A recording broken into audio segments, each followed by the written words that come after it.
Among the Apache, marriage was never a mere contract, nor a matter of power, wealth, or convenience. It was a sacred bond, a joining of not just two lives, but two families, two spirits, and two lines of ancestors stretching back through generations.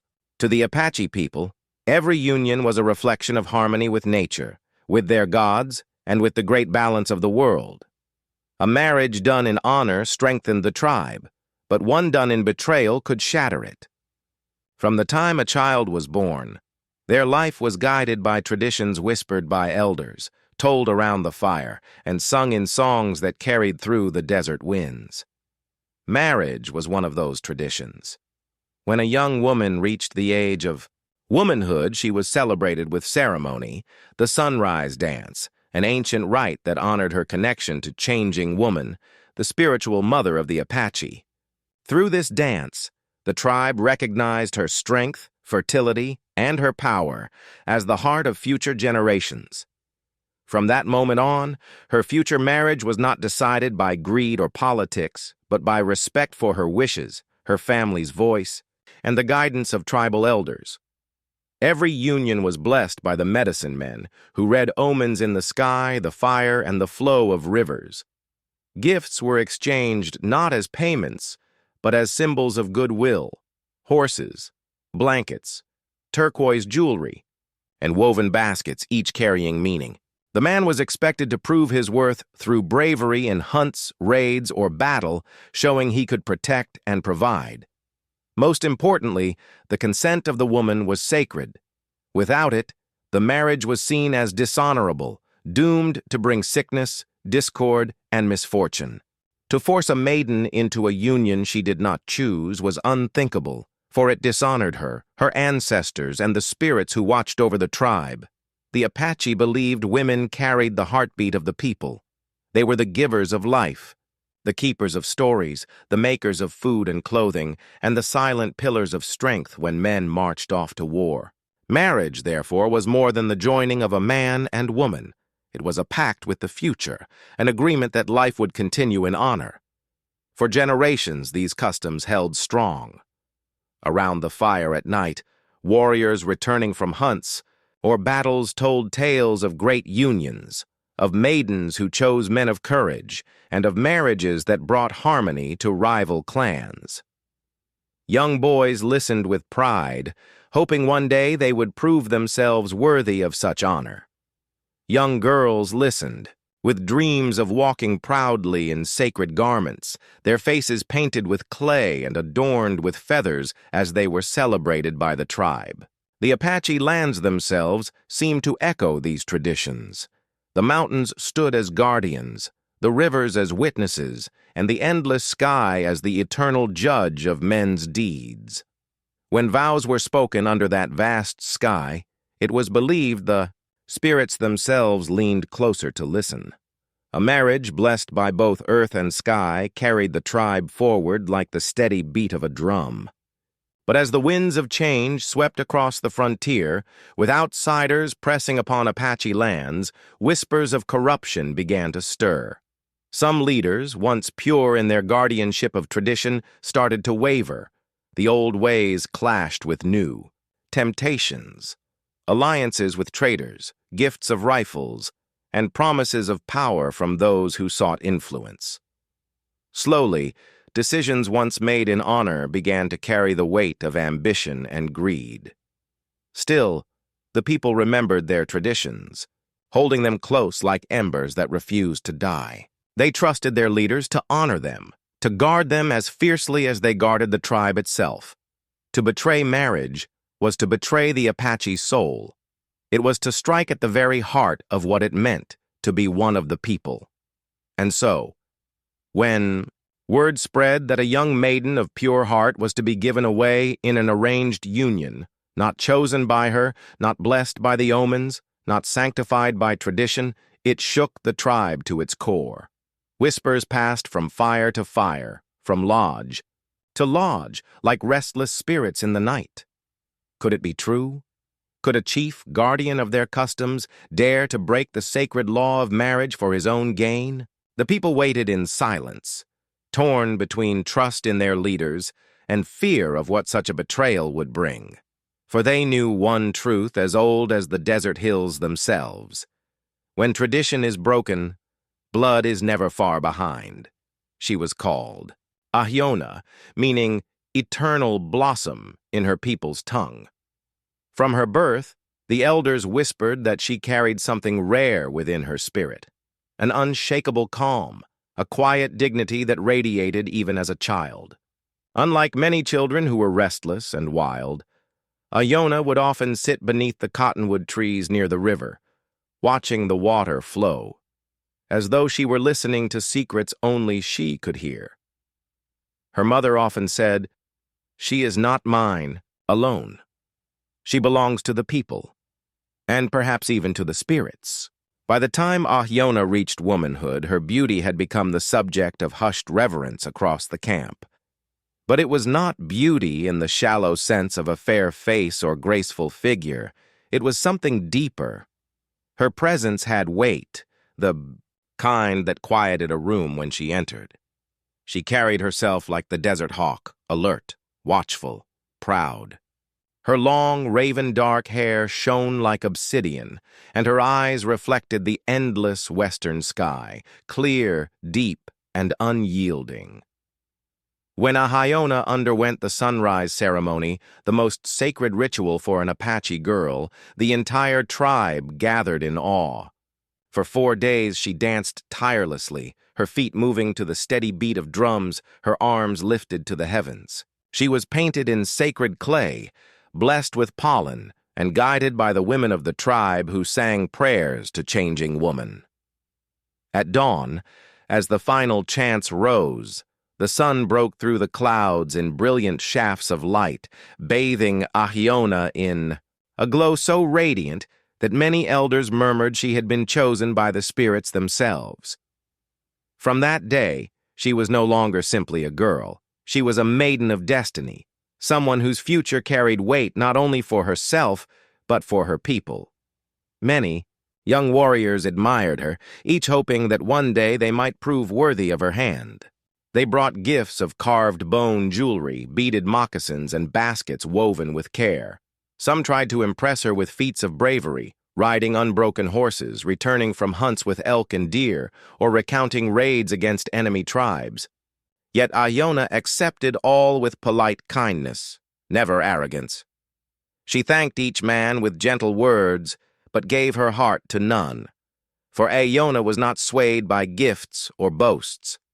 She sought something higher, a spirit that matched her own, courage bound not by pride, but by honor. The tribe saw in her the future of their bloodline.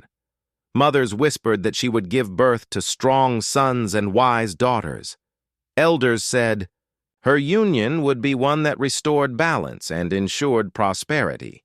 Even the medicine men, when they looked into the flames during ceremony, claimed they saw visions of her walking beside a man of great strength, their shadows cast long across the desert, as if they would shape the fate of their people.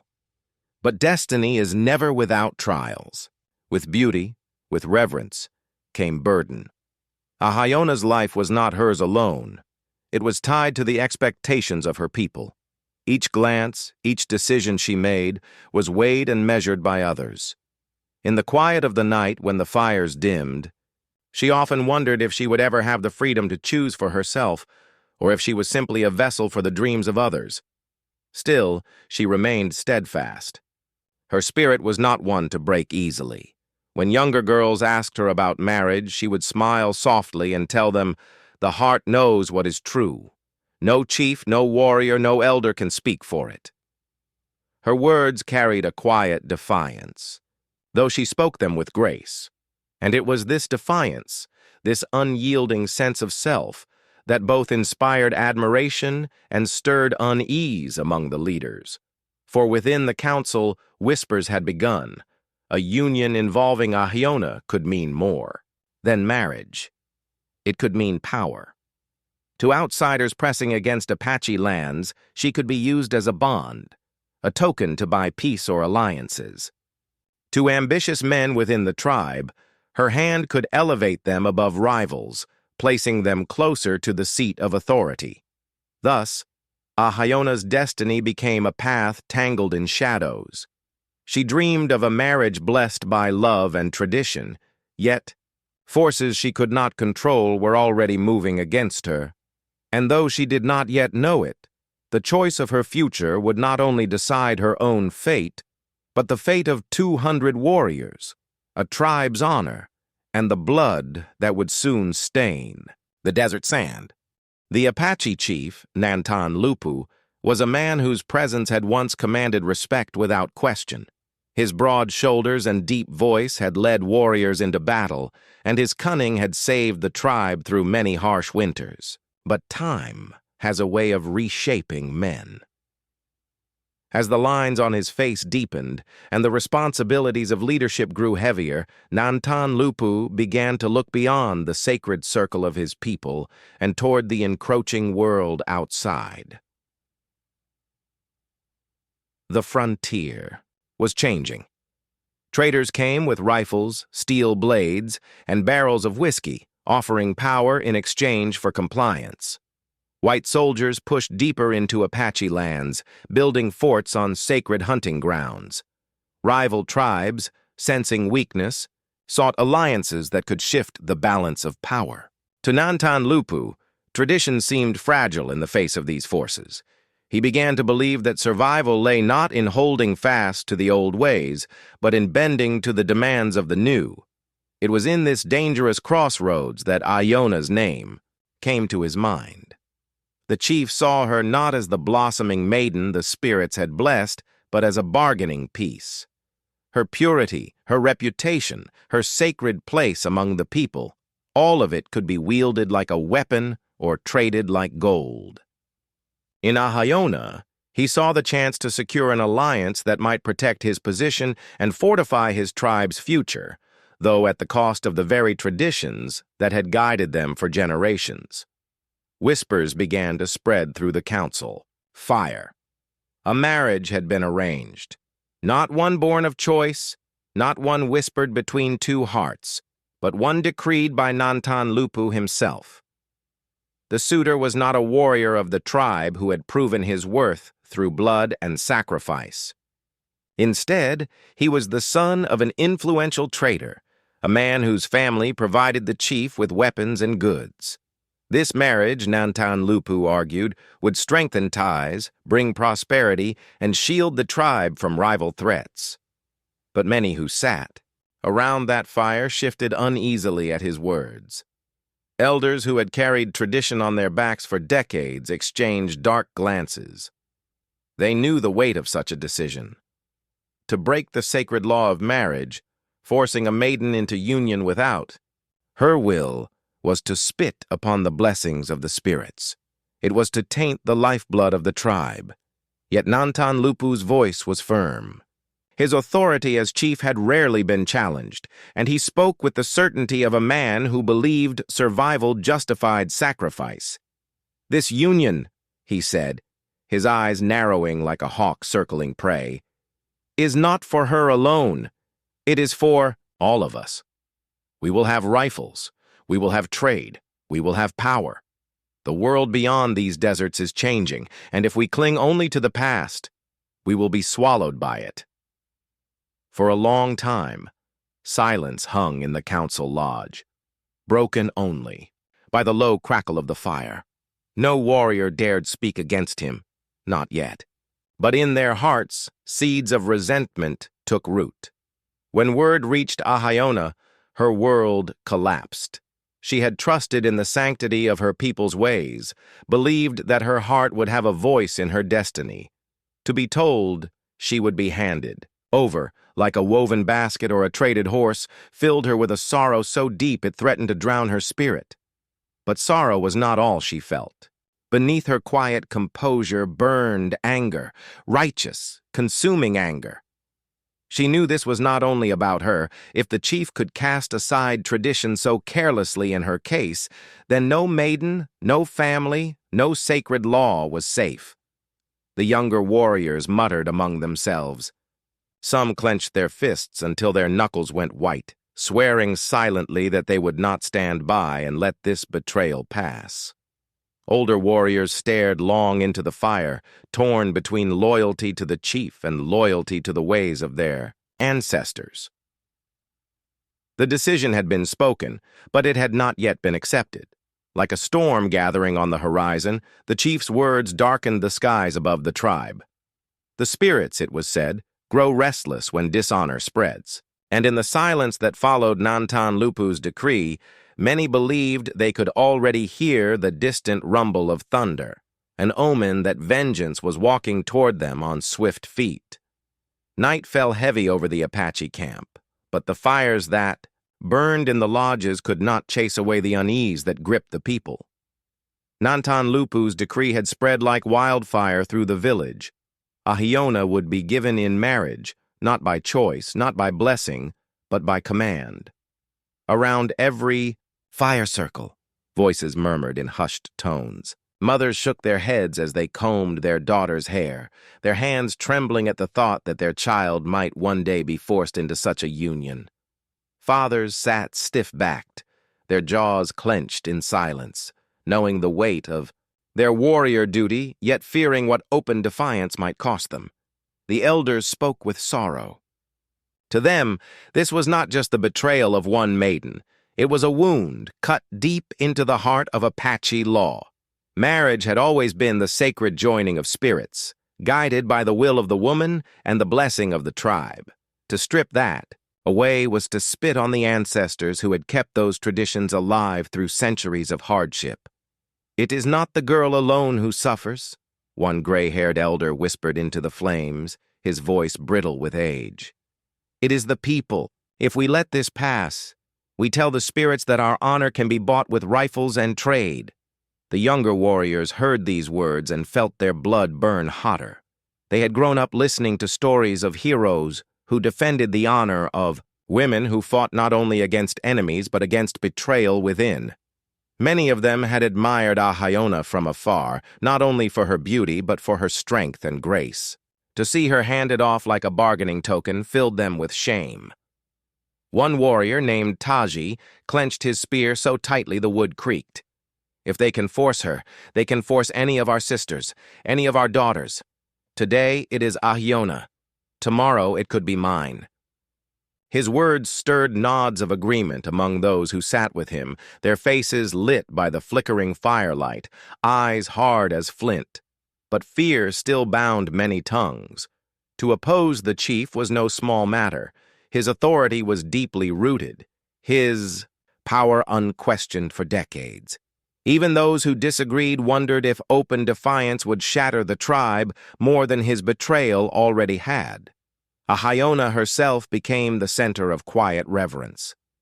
Women came to her tent, laying small offerings at her feet, beaded bracelets, cornmeal, feathers, tokens of solidarity and sorrow. They wept with her, but she did not allow herself to break in their presence. Though her heart ached, she stood, tall, speaking softly but firmly. "This is not only my struggle, this is ours.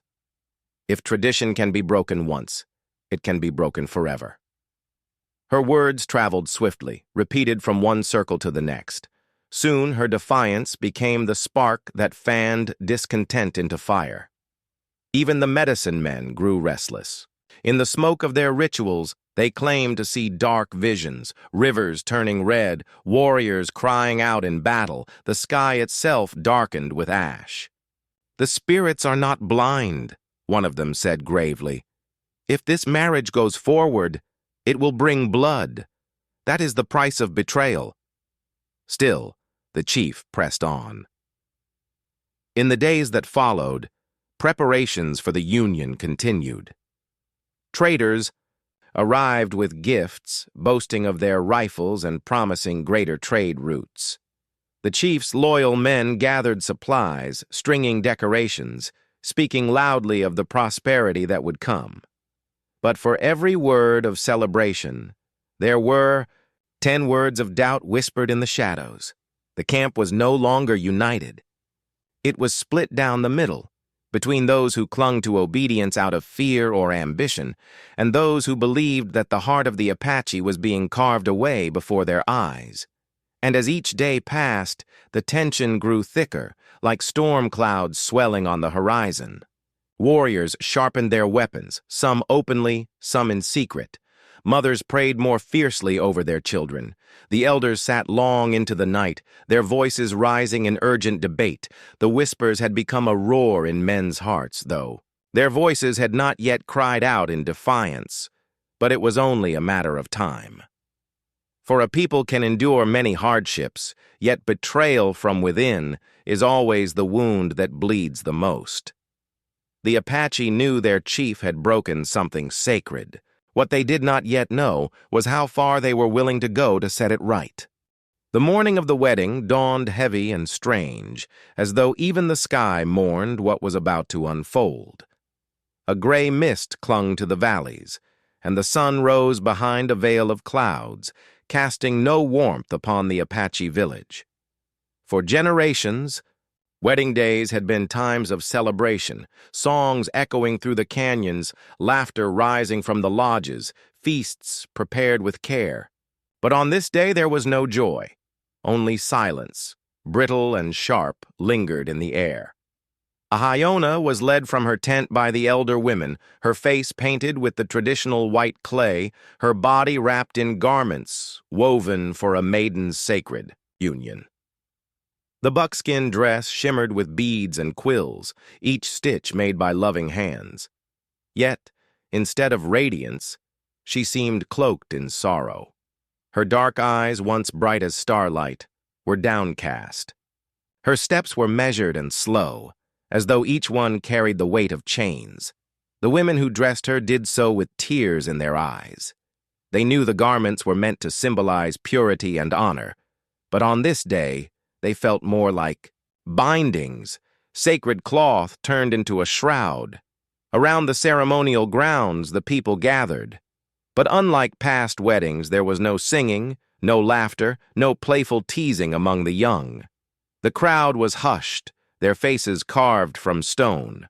Warriors stood with arms folded, their jaws tight, their eyes following Ahiona with a mixture of grief and fury. Children clung to their mothers, sensing the unease, though they did not understand it. The chief, Nantan Lupu, sat proudly at the head of the gathering, his expression stern and unyielding. Beside him stood the trader's son, the groom chosen, not by love or spirit, but by politics and greed. He was tall, fair-skinned, draped in garments that marked him as an outsider. His eyes wandered over Ahiona with a hunger that made many turn away in disgust. He smiled, but it was not the smile of a man who cherished his bride. It was the smirk of one who believed he had won a prize.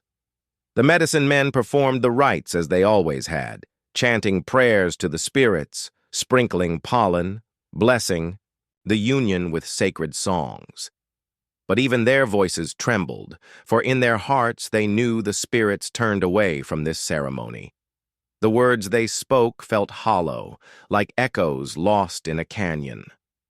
Iona stood tall, though her heart quaked within. Her chest, she did not cry.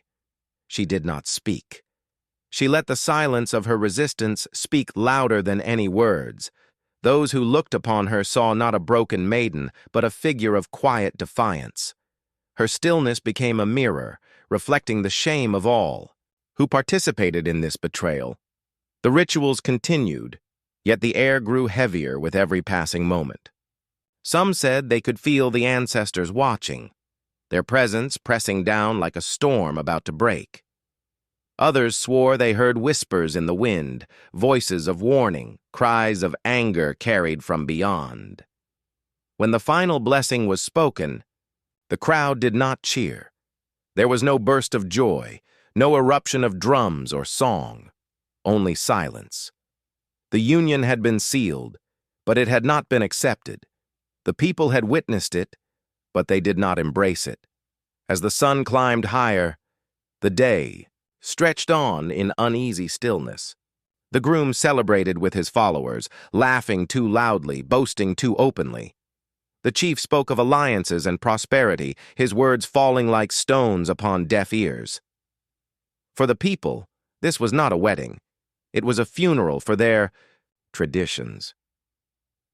That night, as the fires burned low and the couple were led away, the camp seemed to hold its breath. Mothers clutched their children tighter, warriors gripped their weapons more firmly, and elders closed their eyes with sorrow. The deed was done. The sacred bond had been broken, and though no blood had yet been spilled, the people knew it was coming. For the spirits do not remain silent when dishonor stains the earth, and 200 warriors carried within them the simmering rage of an entire nation wronged. The marriage was not the end. It was the spark. Night descended upon the Apache camp, but it was no ordinary night. The fires that usually burned with laughter and song seemed dimmer, their glow swallowed by shadows. A silence heavier than stone hung over the people, as though the very air recoiled from what had taken place that day. The marriage had been sealed, yet in the hearts of the tribe, it felt like a wound that would not heal. In the lodge prepared for the couple, Ahiona sat alone at first. The sacred garments she had worn were now folded neatly beside her, her face stripped of paint, her body cloaked only in a simple blanket. She stared at the flickering light of the fire, its flames bending and twisting as though whispering warnings. Her hands clenched the blanket tightly. Though her face was calm, her soul was in turmoil. She had endured the ceremony with silent dignity, but what lay ahead filled her with dread. The groom entered, his steps heavy and unsteady, the stench of liquor clinging to him like rot. He carried none of the respect of a true Apache warrior, no humility, no reverence for the sanctity of marriage. Instead, his eyes burned with arrogance and desire. To him, Ahiona was not a bride to be honored, but a possession to be claimed. Outside the lodge, the people waited in tense silence. Among the Apache, a wedding night was sacred, meant to seal the bond with tenderness and respect. It was a time for blessings, for laughter shared quietly among families, for prayers of fertility and harmony. Yet no laughter stirred. The villagers sat by their fires restless, unable to shake the feeling that dishonor had already begun to seep into the ground. Inside, Ahiona's resistance became clear. When the groom reached for her, she turned away. Her voice, though quiet, carried the weight of steel. "I did not choose you. You are not my husband in the eyes of the spirits." Her defiance enraged him. His pride, already swollen by drink and power, twisted into cruelty. He gripped her arm tightly, his words slurred with venom. To him, her resistance was not strength, but insult. What followed was an act that would forever stain the memory of that night. A violation not only of Ahiona, but of every law the Apache held sacred. Her muffled cries echoed faintly outside, carried by the wind. Some warriors sitting by the fires stiffened, their heads turning toward the lodge. They exchanged glances but said nothing, bound by the chains of uncertainty and respect for custom. No one intruded upon a wedding night. Yet in their hearts, rage began to simmer. By dawn, the truth could no longer be hidden.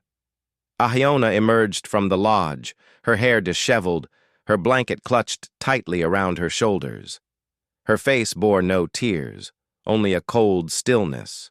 But her eyes, once bright with life, were hollow, darkened with shame and fury. She walked past the people without a word, but her silence spoke louder than any cry. Behind her, the groom staggered out, boasting loudly, his arrogance spilling into the air like poison. He laughed, mocking the customs of the tribe, speaking of his victory in crude tones. His words, carried across the camp, struck the people like arrows. Mothers turned their faces away in horror. Fathers clenched their fists until their knuckles whitened. Warriors, their patience fraying, reached instinctively for their weapons. The whispers began instantly. From fire to fire, tent to tent, the story spread. Iona had been dishonored. The sacred vow had been broken, not blessed. The union was no longer seen as an alliance. It was seen as a curse, a stain on the very soul of the tribe. The medicine men spoke gravely, warning that the spirits would not forgive such an act. The ancestors demand justice, one said. If no justice is given, misfortune will fall upon us all. The elders, though cautious, agreed that a line had been crossed. This was no longer about politics or alliances. This was about honor, about the sanctity of tradition that held the Apache people together. And the warriors, young and old alike, felt the fire in their blood. 200 strong, their anger no longer whispered in shadows but roared in their chests. They would not stand by. The dishonor done to Iona was dishonor done to all. The horror of the wedding night had not only shattered one woman's spirit, it had awakened an entire army. By the second dawn after the wedding, the camp no longer carried the hush of unease. It pulsed with fury. What had begun as whispers now swelled into a roar within the hearts of the Apache people. The dishonor done to Iona was no longer just her burden. It was the tribe's shame, and shame demanded reckoning. The warriors gathered first in twos and threes, meeting in the shadows of the cottonwoods by the river or in the quiet hollows of the canyon where no chief's spies could listen. They spoke in low voices, but their words carried fire. Each had seen Iona's hollow eyes as she walked from the lodge, her spirit wounded but not broken. Each had heard the drunken laughter of the trader's son as he boasted of his conquest. That laughter still rang in their ears like the cry of a vulture circling death. Among them, Taji, the young warrior whose voice had carried anger on the night of the decree, rose as one of the fiercest. His eyes blazed as he spoke. This was not only an insult to Iona. This was an insult to all of us, to our mothers, our sisters, our daughters. If we allow this, then our traditions mean nothing. Then we are no longer Apache. We are slaves to greed. His words struck deep. Around him, warriors nodded, their hands tightening on the hilts of their knives, the shafts of their spears. Some raised clenched fists to the sky in silent oath. The older warriors, scarred veterans who had ridden against enemies and spilled blood for their people, joined the chorus. One gray-haired fighter, his face weathered by years of battle, said, in a gravelly voice, I have fought Comanche, I have fought Mexicans, I have fought the white soldiers who press on our lands, but never have I seen such dishonor come from within. This is a rot. If we do not cut it out, it will consume us all. By nightfall, more than 200 warriors had pledged themselves to the cause. Their gathering was not one of chaos, but of solemn resolve. They sharpened blades, restrung bows, checked the edges of their tomahawks. Fires burned low, casting their faces in a glow that made them look like figures from the spirit world itself. Silent, grim, unbreakable. Even those who had hesitated at first, bound by loyalty to the chief, could no longer deny the truth. Loyalty to a man meant nothing if it demanded betrayal of the people. The Apache code was clear. Honor came before authority. Tradition came before power. And Iona, though silent, became their rallying symbol. She did not call for vengeance herself, but her dignity, her refusal to break under shame, stoked the fury of the warriors. They saw in her not just a maiden wronged, but the embodiment of their culture, their mothers, their future. The women of the tribe, too, played their part. They brought food to the warriors, placed feathers in their hair, tied strips of red cloth to their arms as tokens of courage. Some whispered prayers over them, invoking the spirits of fallen heroes to walk beside them in what was to come. The medicine men, after long hours of ritual, confirmed what many already believed. The omens were clear. The spirits demanded justice. The smoke from their fires rose in strange shapes, forming what they swore were shadows of warriors marching. "The ancestors are with you," one medicine man declared. "Their fury is your fury. Their strength is your strength." That night, the camp was no longer divided. A line had been drawn. On one side stood the chief, his chosen groom, and the few who clung to him for power or fear. On the other side stood 200 warriors, bound not by decree but by blood, spirit, and rage. They did not yet strike, but their resolve was unshakable. The earth itself seemed to tremble beneath their unity. In the stillness of the night, the sound of knives being whetted, arrows being fletched, and drums beaten softly in rhythm echoed like the heartbeat of an approaching storm. The people could feel it. The uprising was no longer a possibility. It was a certainty. The warriors were no longer whispering of discontent. They were speaking the language of vengeance. And soon their fury would be written not in words, but in blood. Dawn rose over the Apache village with a false calm.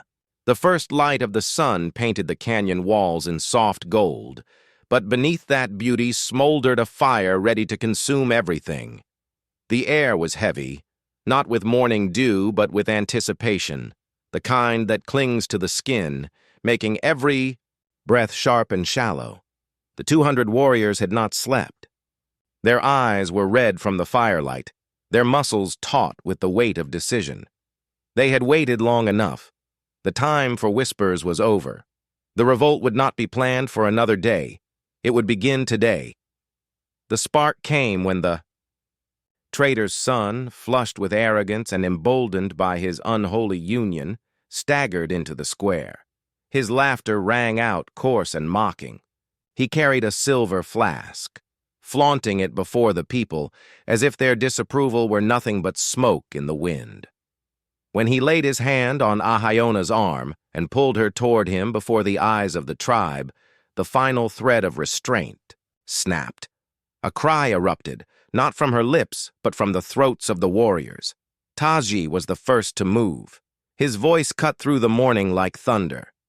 "Enough! This marriage is not of our people. It is poison, and poison must be purged." The trader's son, startled, tried to laugh it off, but the sound was drowned by the war drums. They began as a low, steady thump from the circle of women who had waited for this moment. Boom, boom, boom. Each beat was a heartbeat, and together they formed the rhythm of uprising. The warriors surged forward. Some brandished spears, their stone tips gleaming. Others carried bows already strung with arrows, feathers trembling in the breeze. Tomahawks glinted in the sun as if eager to drink blood. 200 strong, they filled the square like a flood breaking through a dam. The chief emerged from his lodge, his face pale with disbelief. He shouted for order, for loyalty, for the warriors to remember who their leader was. But his voice was drowned by a chant rising from the crowd. Tradition, honor, Apache. Each word was a hammer against the false marriage. Each cry chipped away at the crumbling authority of the chief. The trader's son, terrified now, tried to run, but before he could escape, an arrow shot by one of the younger warriors buried itself in the ground at his feet. A warning. He stumbled, back pale and shaking, suddenly aware that his arrogance had carried him into the jaws of a storm. The chief, enraged, called upon the few loyal men who still stood by him. They rushed forward with weapons drawn, but they were hopelessly outnumbered. The clash was inevitable. The revolt ignited in an explosion of fury. Warriors met warriors, the clash of wood and stone echoing through the village. Tomahawks struck shields, spears darted, fists connected with bone. The air filled with dust, sweat, and the metallic tang of blood. Yet even in their fury, the 200 fought with purpose. Their wrath was not blind. Their target was not their own brothers, but the corruption that had poisoned their people. And at the center of that corruption stood the chief and the foreign groom, a Hyona, pulled back by the women of the tribe, watched with wide eyes. Her heart pounded, torn between fear and awe. She had not asked for vengeance, but here it was, unleashed in her name, in the name of all Apache women. The drums quickened, beating faster, louder, until they seemed to merge with the shouts and cries of battle. Children clung to their mothers, elders prayed, and the earth itself seemed to shake beneath the weight of the uprising. The chief's voice faltered. His commands turned to pleas and then to curses, but they carried no power. Authority had already shifted. The people no longer looked to him for guidance. Their eyes were on the warriors, on the ones who bled for tradition. The trader's son fell to his knees, sobbing, begging for mercy he had never shown. The warriors closed in, their shadows falling over him like the wings of ravens. By midday, the revolt was no longer a rebellion. It was victory in motion. The chief's loyalists had been scattered, weapons torn from their hands. The trader's son cowered, awaiting judgment. And the 200 warriors, bloodied but unbroken, stood tall. The revolt had ignited with the fury of a storm, and nothing, no decree, no chief, no outsider's bargain, could stop it now. The Apache had risen, and they would not rest until honor was restored. The dust had not yet settled when silence fell over the battlefield. The clash of spears and tomahawks gave way to the low moan of the wounded and the heavy breathing of warriors who had fought like lions. The square, once a place of trade and song, now carried the bitter scent of blood and smoke. At the center of it all knelt the trader's son, his silken garments torn and smeared with dirt. His face, once smug with arrogance, was pale and streaked with tears. He clutched at the hem of his tunic, trembling, his voice breaking as he begged for his life. "Please, I am not your enemy. I only took what was offered. Spare me, and I will leave your lands forever." But the warriors did not move. They stood in a circle around him, their eyes like flint. To them his words were hollow, like the dry riverbed that never held water. The memory of his disrespect, the forced marriage, the mockery of their traditions, burned too deep to be quenched by mere pleas. Iona stood at the edge of the circle, her dark hair tangled, her face lit by the glow of the morning sun. She had not spoken through the chaos, but now the warriors turned to her. The drumming had stopped, the chants had faded. All waited for her voice, the voice of the wronged one. She stepped forward, her bare feet brushing the dust, her gaze unwavering. "This man," she said, her voice steady, "was not chosen by me, nor by the spirits of our ancestors. He was thrust upon me as a chain, as if I were cattle to be traded. He dishonored me. He dishonored all Apache women, and those who allowed it betrayed us all." Her words cut sharper than any blade. The crowd murmured, their agreement swelling like a tide. The chief, bound by his former guards and brought before the circle, struggled against the ropes. His once proud eyes now glared with fury, not repentance. "You fools," he spat, his voice hoarse. "Without the white man, you will wither. You cling to dying traditions when survival demands change." Taji stepped forward, his tomahawk gleaming red at the edge.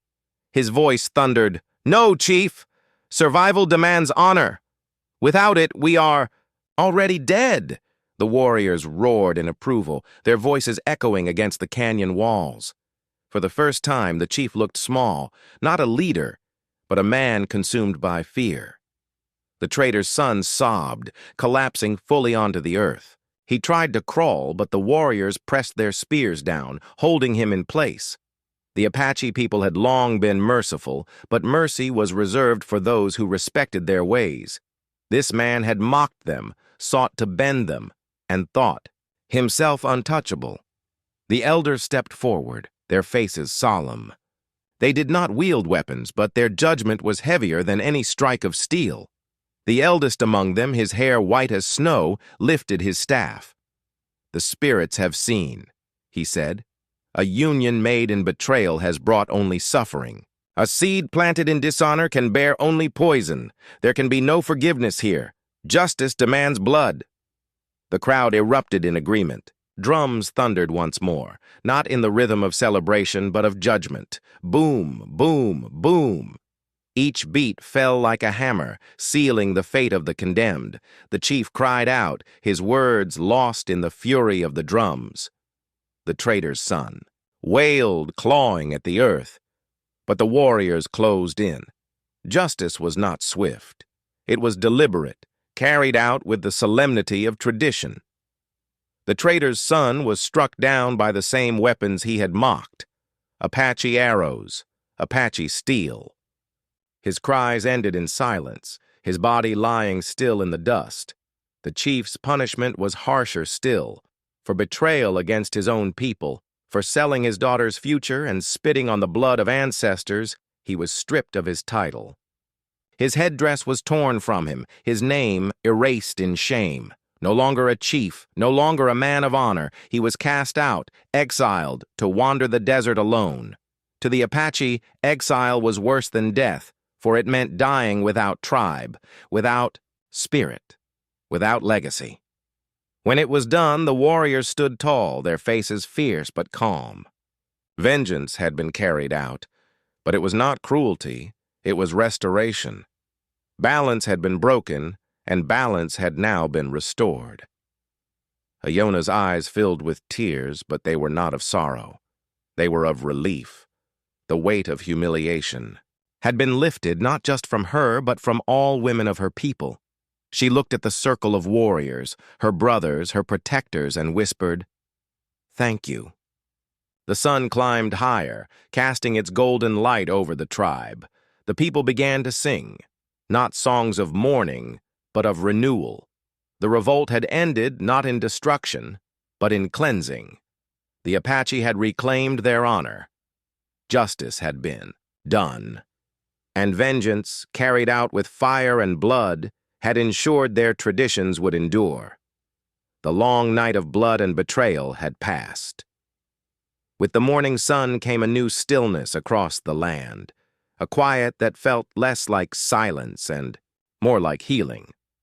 The battlefield, where cries of anger and pain had thundered only hours before, was now a place of reflection. The Apache had fought not only for vengeance, but for the soul of their people, and they had won. The traitor's son lay buried far from the village in a place where his spirit could not disturb the ancestors. The dishonored chief, stripped of his power and name, had been sent into exile.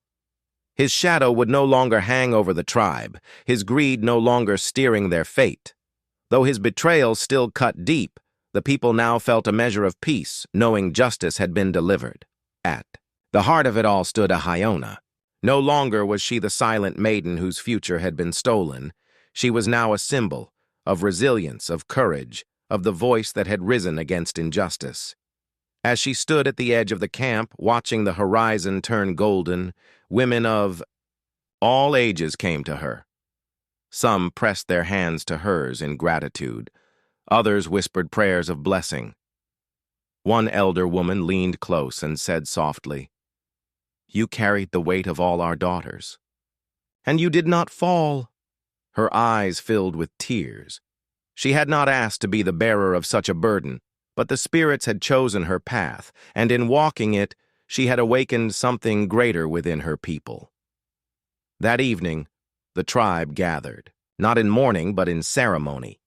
The drums beat again, but this time their rhythm carried joy instead of fury. A great fire blazed in the center of the village, its flames leaping high into the night sky. Around it, warriors danced, their movements fierce yet celebratory. Women sang, their voices weaving through the smoke like prayers carried to the heavens. Children laughed, no longer afraid. For the first time in weeks, the Apache people felt whole.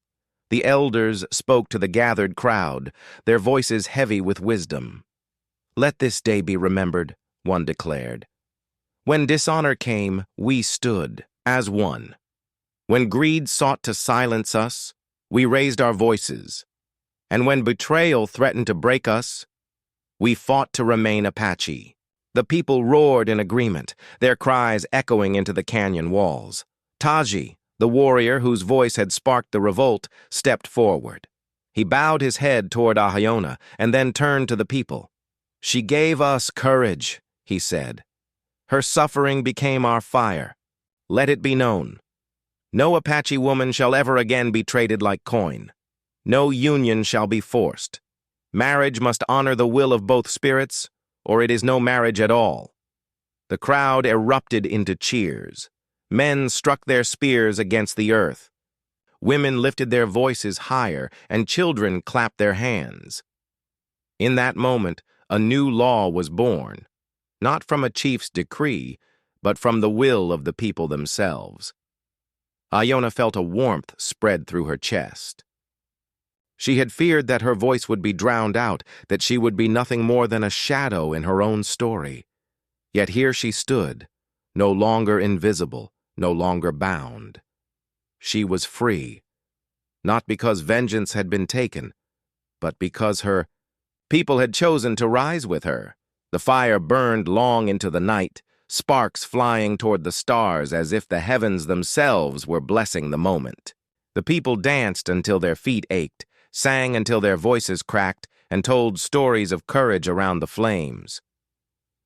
When dawn came again, the camp was quiet, but it was not the silence of despair. It was the silence of renewal. The tribe awoke to a future that felt different, brighter.